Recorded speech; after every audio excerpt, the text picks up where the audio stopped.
नमस्कार. दादानामा यूट्यूब चॅनलमध्ये आपणा सर्वांचं स्वागत आहे. आज आपण शिवस्वराज पतसंस्थेमध्ये आलेलो आहोत. पुरंदर तालुका राष्ट्रवादीचे उपाध्यक्ष पृथ्वीराजजी निगडे साहेब यांच्याशी आपण संवाद साधतोय. खरं तर नव्या तरुण पिढीतील समाजसेवक, नव्या तरुण पिढीतील नेते आता हळूहळू समाजामध्ये वेगवेगळ्या पद्धतीनं काम करतायत. त्या सर्वांची माहिती व्हावी, त्या सर्वांच्या कार्याची दखल घ्यावी या उद्देशानं आपण दादानामा यूट्यूब चॅनलमध्ये दादांच्या वाढदिवसाच्या निमित्तानं या सर्व नवतरुणांचे आपण संपर्क साधतोय. नमस्कार निगडे साहेब. नमस्कार. आपण गेल्या अनेक वर्षापासून समाजाची वेगवेगळ्या पद्धतीनं सेवा करीत आहात. आपला राजकीय प्रवास आणि सामाजिक काम कशा पद्धतीनं सुरू झालेलं आहे? नमस्कार. आज दादानामा या युट्यूब चॅनलच्या माध्यमातून आपण माझी राजकीय आणि सामाजिक कार्याची माहिती जाणून घेण्यासाठी आपण इथे आलात, त्याबद्दल मी प्रथमतः आपलं या ठिकाणी स्वागत करतो. मी माझ्या राजकीय आणि सामाजिक जीवनाची सुरुवात करत असताना सुरुवातीला गावचा सर्वांगीण विकास, शेतकऱ्यांसाठी केलेलं काम आणि आपल्या गावाचा नावलौकिक इतर गावांपेक्षा किंवा पुढे कसा होईल, गावाचा विकास कसा होईल या पद्धतीने मी नेहमीच काम करत आलो. काम करत असताना सुरुवातीपासूनच अजितदादा हे नेतृत्व, अजितदादा हे व्यक्तिमत्व आणि अजितदादांच्या कामाचा जो काय वेग आहे, कामाची जी काही पद्धत आहे, ह्या काम करण्याच्या पद्धतीवर माझ्यासारखा एक तरुण कार्यकर्ता नेहमीच आकर्षित झाला. त्याचं कारण असेल की अजितदादांच्या व्यक्तिमत्वातले जे काही पैलू आहेत, अजितदादांच्या व्यक्तिमत्वात जे काही गुण आहेत की ते माझ्यासारख्या कार्यकर्त्याला प्रभावित करतात. विशेष करून दादांची सकाळी पहाटे 4 वाजता उठण्याची सवय असेल, 6 वाजता कामाला सुरुवात करण्याची सवय असेल, ह्या सगळ्या गोष्टी माझ्यासारख्या कार्यकर्त्याला प्रभावित करून गेल्या. त्यांची वागण्याची पद्धत, त्यांची बोलण्याची पद्धत, स्वच्छता, नीटनेटकेपणा आणि वक्तशीरपणा. म्हणजे ज्यावेळेस दादा एखादी गोष्ट मी 2 वाजता पुण्याला भेटेन असा शब्द देतात, त्याच वेळेस दादा त्याच्या अगोदर 15 मिनिटं तिथे असतात. ही त्यांच्या स्वभावातलं प्रमुख वैशिष्ट्य आहे. म्हणजे कार्यतत्पर नेता, विकसनशील विचाराचा नेता आणि त्याच्या माध्यमातून होणारा महाराष्ट्राचा सर्वांगीण विकास आपल्याला जो पाहायला मिळतो तो केवळ अजितदादांच्या मिळतो असं माझं व्यक्तिगत मत आहे. दादांचा आणि तुमचा प्रत्यक्ष संपर्क कधी आला? कुठल्या कामाच्या निमित्तानं आला? दादांचा आणि माझा संपर्क तसा, मी दादांच्या सभेला वगैरे हजर असायचो, दादांची भाषणं ऐकायचो, दादांचा विचार माझ्या मनावर बरेच दिवसापासून आहे. म्हणजे विचारांचा प्रभाव, कामाचा प्रभाव बरेच दिवसापासून आहे. परंतु दादांचा आणि माझा संबंध साधारण 2009च्या दरम्यान आला की सुप्रियाताई 2009ला ज्यावेळेस लोकसभेला उभे राहिल्या त्या काळात माझा दादांचा संबंध आला. 2012च्या इलेक्शनमध्ये मी माझ्या मिसेसचा एक इच्छुक उमेदवारापैकी पंचायत समितीला, पुरंदर पंचायत समितीला फॉर्म भरला होता. त्यावेळेसच्या मुलाखतीमध्ये दादांचा माझा संबंध आला. आणि तदनंतर 2012 ते साधारण 2017 ह्या कालावधीमध्ये आमच्या गावामध्ये जी पाण्याची योजना करायची होती त्या संबंधित कागदपत्रे, प्रस्ताव दाखल करून ती योजना मंजूर करण्यासाठी बऱ्याच वेळा माझा दादांचा संबंध आला. आणि विशेष करून 2018 साली मी दादांची बारामतीमध्ये भेट घेतली वेळ घेऊन. आणि त्यावेळेस आमच्या गावची पिण्याच्या पाण्याची फार म्हणजे गरजेची गोष्ट होती की गावाला विहिरीपासून पाणीची योजना होती आणि त्या विहिरीला दुष्काळी परिस्थिती असल्यामुळे, दुष्काळी भागातल्या पुरंदर तालुक्यातलं गाव असल्यामुळं गावामध्ये पिण्याच्या पाण्याची टंचाई होती, टँकर होते. आणि त्यावेळेस आम्ही गावच्या ग्रामपंचायतीने ठराव केला आणि आम्ही ठरवलं की आपण कॅनलवरून योजना आणायची. आमचं गाव ते कर्नलवाडी ते नेरा डावा कॅनल अंतर साधारण 6 किलोमीटर होतं. आणि ह्या 6 किलोमीटरच्या महत्वाकांक्षी योजनेचं माझ्यासारख्या तरुणाच्या मनात ही गोष्ट आली आणि आम्ही ते सगळे गावातील प्रमुख लोकांच्या कानावर घालून आम्ही तसा ग्रामपंचायतमध्ये ठराव केला. आणि सुरुवातीला मी दादांना तो प्रस्ताव घेऊन भेटलो तर दादांनी त्यावेळेस सत्ता नसताना सुद्धा, म्हणजे दादांचं त्यावेळेस वेगळे पण मला त्या कामामध्ये दिसलं की दादांनी ते तत्कालीन पाणी पुरवठा मंत्र्याला फोन करून सांगितलं की माझ्या तालुक्याच्या शेजारचं गाव आहे, दुष्काळी परिस्थिती आहे आणि त्या गावाला पिण्याच्या पाण्याची टंचाई आहे, तर ती योजनेला तुम्ही मंजुरी द्या. दादांनी त्या पाणी पुरवठा मंत्र्यांना फोन केले. त्या तदनंतर लगेचच प्रमुख सचिव, मुख्य सचिव पाणी पुरवठा आणि स्वच्छता विभागाचे त्यांनाही फोन केला आणि साधारण 3 मे 2018 साली मी दादांना भेटलो आणि साधारण 9 मेला ती योजना मंजूर झाली. आणि आज आमच्या गावामध्ये राखला पाणी नाही, गुळुंच्याला बी जुजबीज पाणी आहे आणि इतर वाड्या वस्त्यावर इतर गावामध्ये तालुक्यामध्ये टँकरनीच पिण्यासाठी पाणी मिळतं. परंतु कर्नलवाडी एकमेव असं गाव आहे की त्या गावामध्ये पिण्याच्या पाण्यासाठी टँकर नाही आणि गावातील प्रत्येक वाडी वस्तीवर पाणी पोहोचून प्रत्येक वाडी वस्तीच्या प्रत्येक घराघरामध्ये नळाचं कनेक्शन देऊन आपण भरपूर पाण्याची व्यवस्था आज झाली असेल आणि पाणी पिण्यासाठी उपलब्ध असेल तर ते केवळ अजितदादांच्यामुळे हे घडलंय असं मी ठामपणे या ठिकाणी सांगू इच्छितो. दुसरा विषय असा की दादांच्या कामाची पद्धत, त्याच वेळेस दादांनी मला सांगितलं की बाबा हे तुझा तो, त्यांनी तिथल्या ह्याचा नंबर दिला डिकले साहेबांचा PA आणि त्यांच्या फॉलोअप मध्ये राहून ती योजना मंजूर करून घेतली. आणि मग हे अशी बरीचशी व्यक्तिगत कामं असतील, सार्वजनिक कामं असतील, दादांचा संबंध आला आणि दादांच्या त्या काम करण्याच्या पद्धतीवर प्रभावित होऊन माझ्यासारखा कार्यकर्ता दादांचा एक चाहता झाला, दादा प्रेमी झाला.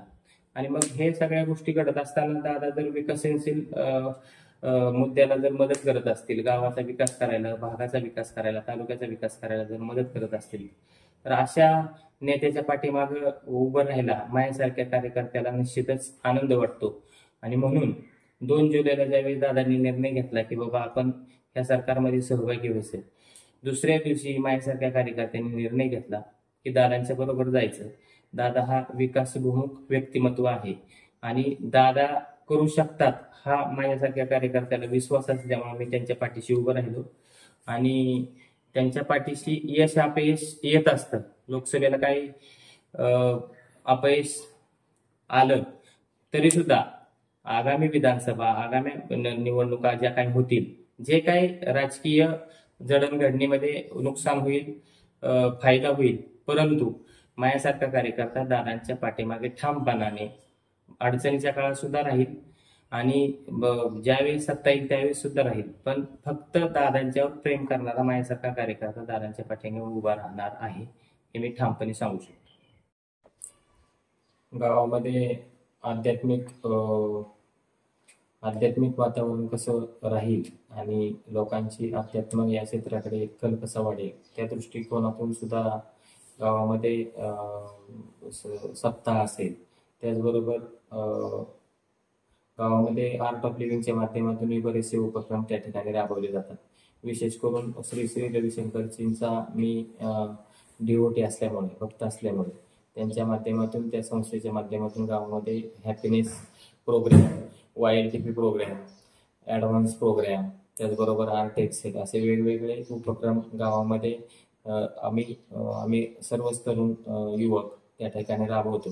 विशेष करून गावातील लोकांना योगासने असतील, सुदर्शन क्रिया असतील, त्याचबरोबर पद्मसाधना म्हणजे सर्व प्रकारची योगासनं, मनशांती, एक प्रेमाचं, आदराचं आणि प्रत्येकामध्ये जिव्हाळा, प्रेम तयार करण्याचं जे काय काम आर्ट ऑफ लिव्हिंगच्या माध्यमातून केलं जातं ते आम्ही अध्यात्माची गोडी लागावी, ध्यानधारणा करावी, त्यांना मनापासून शांतता लाभावी, आनंद मिळावा व त्यांचं आरोग्य चांगलं राहावं यासाठी आर्ट ऑफ लिव्हिंगच्या माध्यमातून आम्ही हे काम गावामध्ये करत असतो. असे बरेचसे आध्यात्मिक उपक्रम आर्ट ऑफ लिव्हिंगच्या माध्यमातून आपण त्या ठिकाणी गावामध्ये राबवत असतो. पृथ्वीराजजी, आपण अनेक वर्षे या सामाजिक कामामध्ये आहात. गावामध्ये सामाजिक असेल, धार्मिक असेल, शैक्षणिक असेल, आर्थिक काही उन्नतीसाठी आपण वेगवेगळे उपक्रम गावामध्ये केलेले आहेत. तर आपण या सामाजिक काम करत असताना कोणकोणत्या पद्धतीनं गावच्या विकासामध्ये आपलं योगदान राहिलेलं आहे? प्रथमतः सामाजिक कामामध्ये समाजकारणातूनच काम करणारा तरुण तो पुढे राजकारणात येतो. त्याला समाजकारणाची जोड ही लागतेच. समाजकारणामध्ये काम करत असताना सुरुवातीला गावचा विकास कसा होईल गावामध्ये ग्रामस्वच्छता अभियान असेल. ग्रामस्वच्छता अभियानामध्ये आमच्या गावाला साधारण 2006 साली महाराष्ट्र शासनाचं साधारण 2 लाखाचं बक्षीस आम्हाला त्या काळी मिळालं होतं. त्यामध्ये सर्वच ग्रामस्थांनी आणि सर्वच गावातील सर्वच तरुण सहकाऱ्यांनी त्या ठिकाणी मदत केली, गाव स्वच्छ केलं आणि त्या परीक्षेमध्ये गाव उत्तीर्ण होऊन चांगले मार्क्स मिळून आम्हाला गावाला ग्राम स्वच्छता अभियानाचा पुरस्कार त्या काळी 2006 साली 2 लाख रुपये बक्षीस देऊन गावाला त्याचा सन्मान किंवा त्याचं हे मिळालं, बक्षीस मिळालं. व्यसनमुक्तीवर सुद्धा आम्ही गावामध्ये काम केलं की ज्यावेळेस बंडाता त्या कराडकर व्यसनमुक्तीचे काम करायचे, आजही करतात. परंतु बंडाता त्यांच्या सहवासात आल्यामुळं आम्हाला ती त्या गोष्टीची प्रेरणा मिळाली आणि गावामध्ये जो तरुण व्यसनी आहे त्याला व्यसनापासून परावृत्त करण्यासाठी आम्ही बरेचसे प्रयत्न केले, काम केलं. गावामध्ये भरपूर झाडे असावी, गावामध्ये दोन्ही रस्त्याच्या बाजूला वृक्ष लागवड आम्ही त्या ठिकाणी दादांच्या वाढदिवसानिमित्त करत असतो. त्यामुळे दोन्ही दुतर्फा झाडं आम्ही गावामध्ये लावलेली आहेत.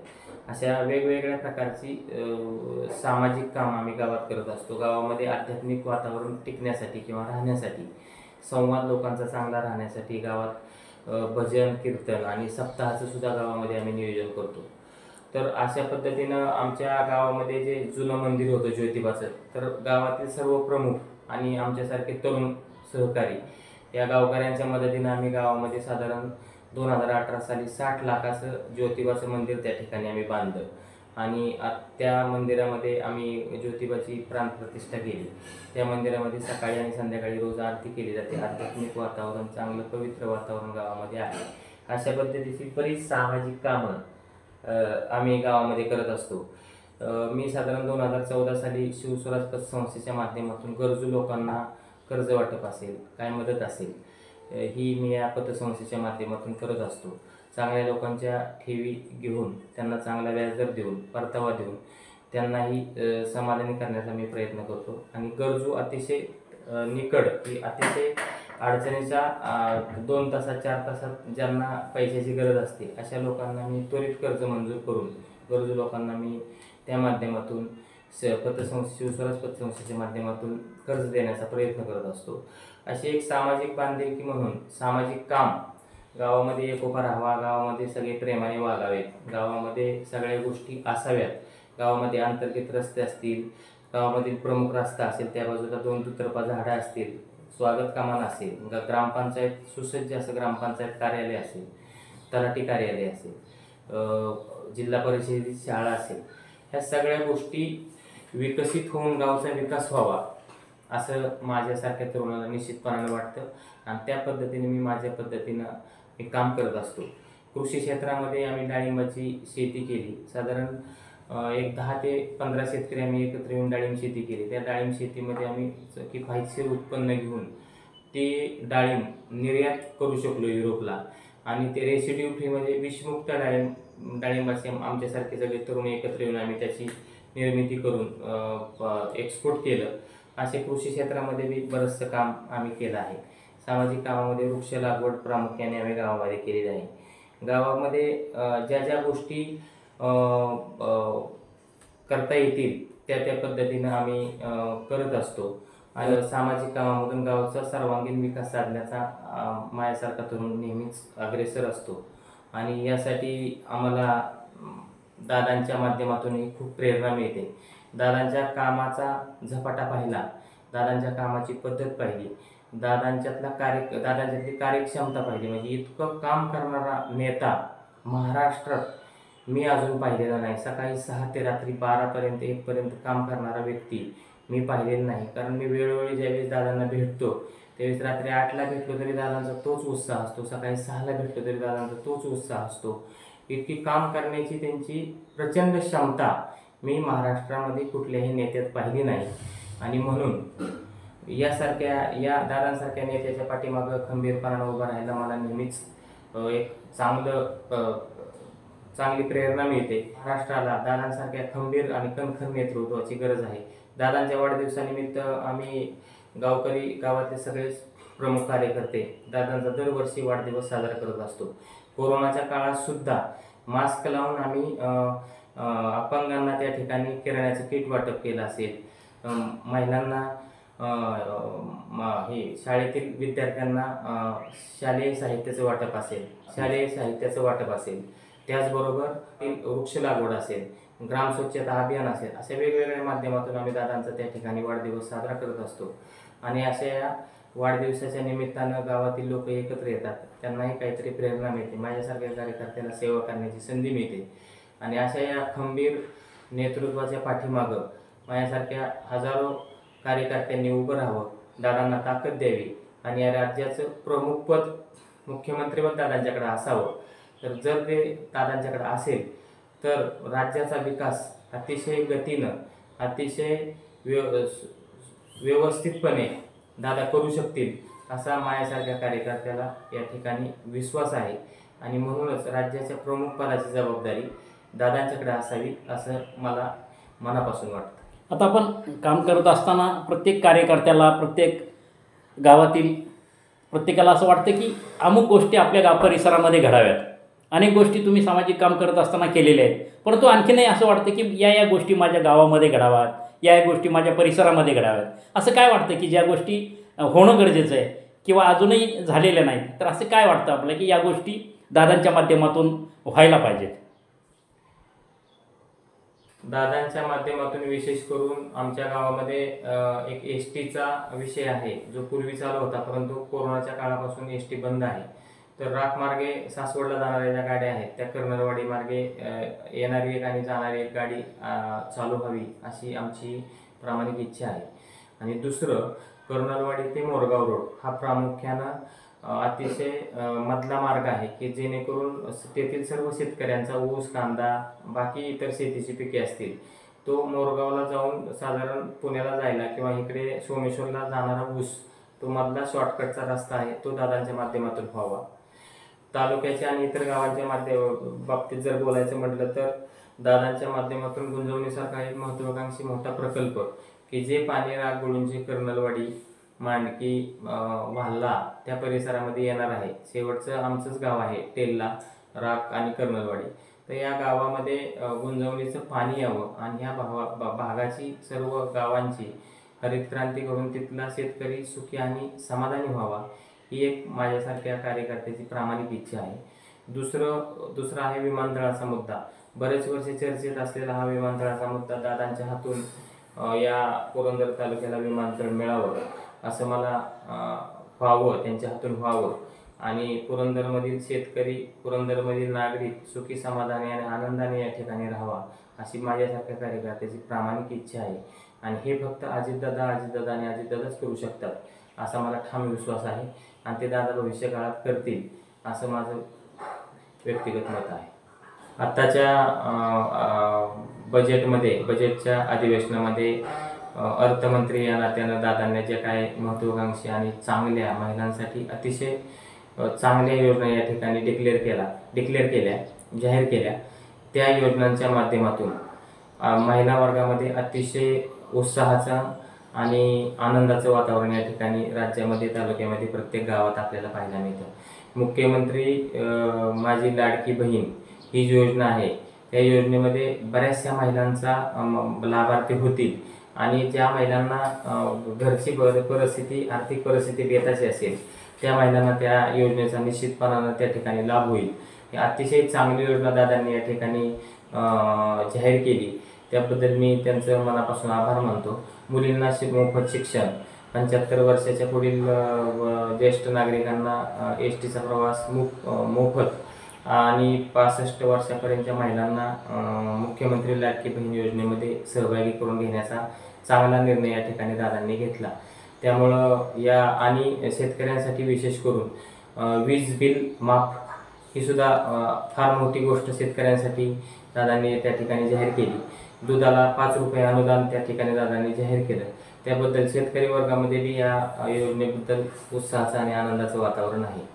तरी या दादांसारख्या नेतृत्वाला महाराष्ट्रामध्ये सर्वच तरुणांनी साथ देऊन राज्याचं प्रमुख पद, मुख्यमंत्री असलेलं पद दादांना मिळावं, भविष्यात त्यांचं आरोग्य निरोगी राहावं आणि दादांना राज्याचं नेतृत्व करायची त्या ठिकाणी संधी मिळावी अशीच माझ्यासारख्या कार्यकर्त्याची या ठिकाणी मनापासूनची इच्छा आहे आणि ती भविष्यकाळात पूर्ण होईल असा मला विश्वास आहे. तरी मी दादांच्या वाढदिवसाबद्दल वाढदिवसा 65व्या होणाऱ्या 65व्या वाढदिवसाला मी माझ्या वतीनं माझ्या कुटुंबाच्या वतीनं शिवस्वराज पतसंस्थेच्या वतीनं पुरंदर राष्ट्रवादी काँग्रेसच्या वतीनं या ठिकाणी मनापासून शुभेच्छा देतो आणि दादांचं या ठिकाणी आभार मानतो.